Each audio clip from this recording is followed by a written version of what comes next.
Hey viewers, welcome back to my YouTube channel mamma study corner. आज हम class 6 के इतिहास हमारे अतीत भाग 1 पढ़ना शुरू करेंगे। इतिहास सुन के बहुत लोगों को लगता है कि यह बस साल, तारीख और राजाओं के नाम याद रखने का सब्जेक्ट है। तो क्या सच में इतिहास इतना बोरिंग है? बिल्कुल भी नहीं। इतिहास वो आईना है जो हमें अतीत से जोड़ता है। तो आज से हम शुरू कर रहे हैं कक्षा 6 का इतिहास अध्याय 1। क्या, कब, कहाँ और कैसे। तो आपने कभी सोचा है कि हजारों साल पहले लोग कैसे रहते थे, लोग क्या खाते थे, कैसे अपना घर बनाते थे और हम इन चीज़ों के बारे में कैसे जानते हैं? इसी का जवाब हमें इतिहास देता है। तो चलिए आज इन सफ़र को शुरुआत करते हैं। फ्रेंड्स, इतिहास हमें बताता है कि हमारे पूर्वज क्या खाते थे, कैसे वस्त्र पहनते थे, उनका समाज कैसा था, कैसे घरों में रहते थे, आवास कैसा था, जीवन शैली कैसी थी। यह सब हमें इतिहास बताता है। लेकिन हमें यह जानकारी कैसे मिलती है? हमें यह जानकारी पांडुलिपि, जिसे इंग्लिश में मैन्युस्क्रिप्ट कहते हैं, पुराने अवशेषों और पुरातात्विक खोजों से मिलती है। नेक्स्ट पॉइंट है, कई लाख पहले लोग कहाँ रहते थे? क्या उनके पास भी हमारी तरह घर था? चलिए जानते हैं। कई लाख वर्ष पहले लोग नर्मदा नदी के तट पर, गुफाओं में, पहाड़ों के तट पर रहते थे। वहीं पे शिकार किया करते थे। नेक्स्ट पॉइंट है कि वह भोजन कैसे करते थे? उनके पास भोजन कहाँ से आता था? तो कई लाख वर्ष पहले लोग जड़ों से, फलों तथा जंगलों के अन्य उत्पादों का यहीं से संग्रह किया करते थे।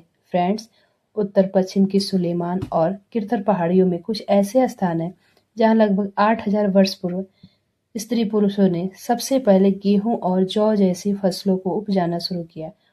उन्होंने भेड़ बकरी और गाय बैल जैसे पशुओं को पालना शुरू किया।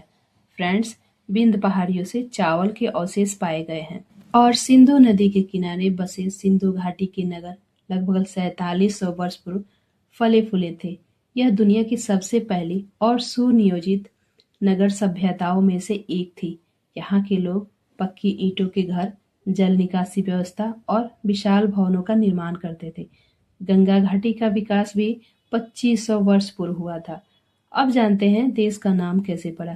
फ्रेंड्स, इंडिया शब्द इंडस से निकला है, जिसे संस्कृत में सिंधु कहा जाता है।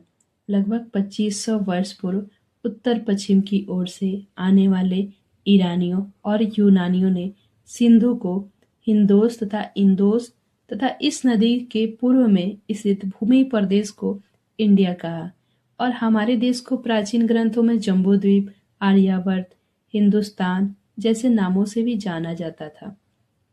फ्रेंड्स, क्या आपको तिथियों का मतलब पता है? तो चलिए जानते हैं। फ्रेंड्स, ईसा मसीह की पहले की सारी घटनाओं को ईसा पूर्व यानी बीसी कहते हैं और ईसा मसीह के जन्म के बाद की सारी घटनाओं को ईस्वी कहते हैं यानी कि एडी। तो फ्रेंड्स, आज हमने क्लास 6 की फर्स्ट चैप्टर को समझा। हमने जाना कि इतिहास सिर्फ राजाओं और लड़ाइयों की कहानी नहीं है, बल्कि हमारे संस्कृति, समाज और जीवन शैली को समझने का तरीका है। हमने यह भी पढ़ा कि लोग कहाँ रहते थे, हमारे देश का नाम कैसे पड़ा और तिथियों का क्या मतलब होता है। तो आज की इस क्लास से आप लोग फर्स्ट चैप्टर को अच्छे से समझ गए होंगे। कमेंट करके मुझे बताइएगा अगर आपका कोई डाउट है तो।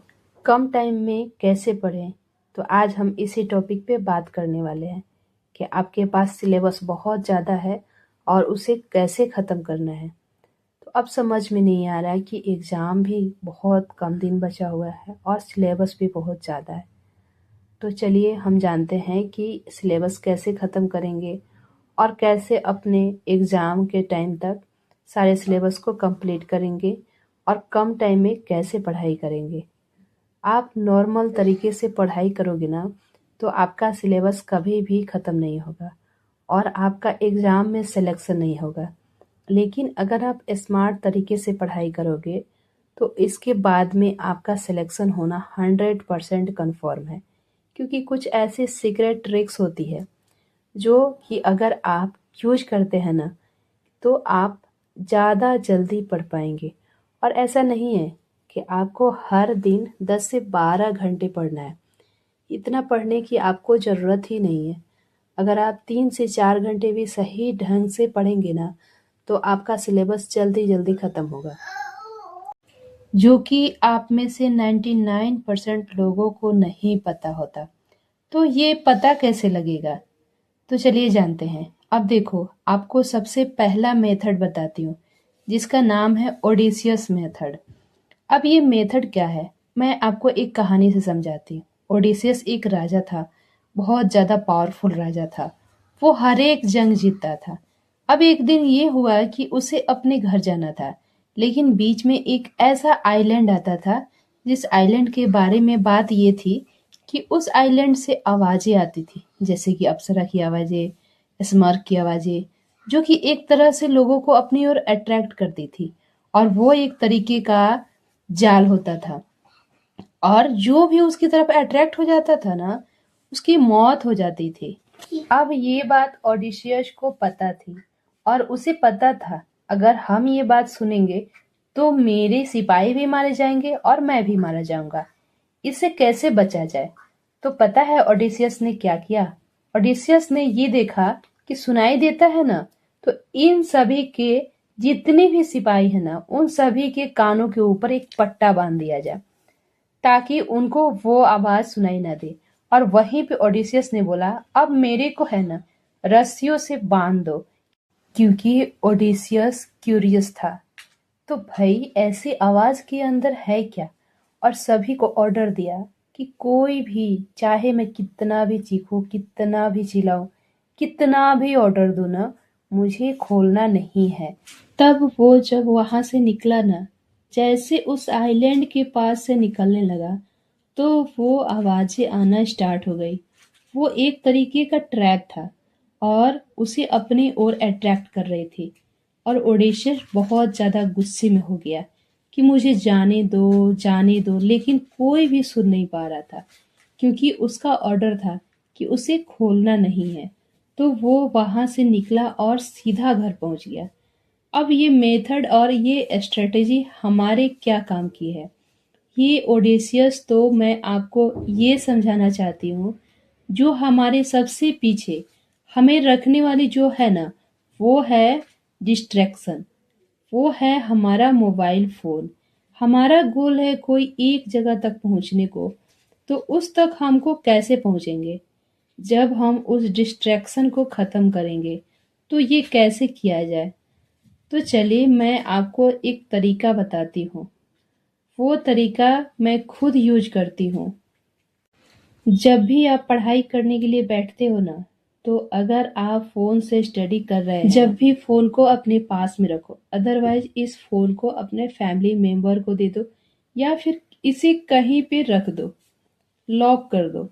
क्योंकि जब आप इसे एक्सेस नहीं कर पाएँगे, तो आपको डिस्ट्रैक्शन नहीं होगा, और अब उस टाइम पर आप 100% फ़ोकस कर पाएँगे। क्योंकि बहुत बार ऐसा होता है कि जब आप पढ़ रहे होते हैं और एक नोटिफिकेशन आता है, और हमारे घंटों-घंटों खराब हो जाते हैं। इससे आपका टाइम बचेगा, क्योंकि अभी टाइम कम है, तो स्मार्ट स्टडी करने की ज़रूरत है। उसी के साथ में अपने उस गोल को याद रखो कि आपको किस गोल के लिए पढ़ाई करनी है। तो आप मुझे कमेंट करके बताइए कि आपका गोल क्या है। अब इसके बाद में आता है नंबर सेकंड मेथड। अब ये मेथड क्या है? ये मेथड है 80-20 रूल।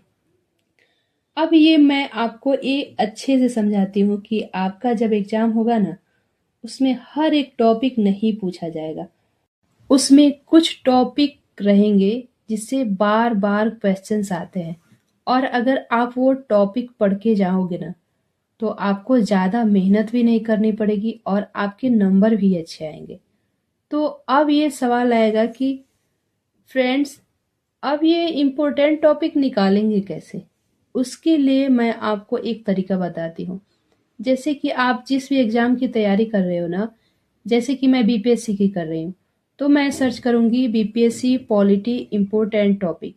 मतलब अगर आप एक चैप्टर भी लिख देंगे ना यूट्यूब पर, वहाँ से आप देखेंगे उस चैप्टर के अंदर 20 टॉपिक हैं, लेकिन उनमें से काम के कितने टॉपिक्स हैं? 3 से 4 टॉपिक्स काम के हैं। तो आपको 20 ना पढ़ने के बजाय 3 से 4 टॉपिक पढ़ने हैं और आपको बहुत ज़्यादा टाइम बचेगा। और आप उसके बाद में क्या करना है, अब आप ये टॉपिक देख लिए ना, तब आपको थ्योरी पढ़ना है और फिर उसके बाद में आपको ज़्यादा से ज़्यादा फोकस करना है क्वेश्चन सॉल्व करने के ऊपर, वो भी प्रीवियस ईयर्स।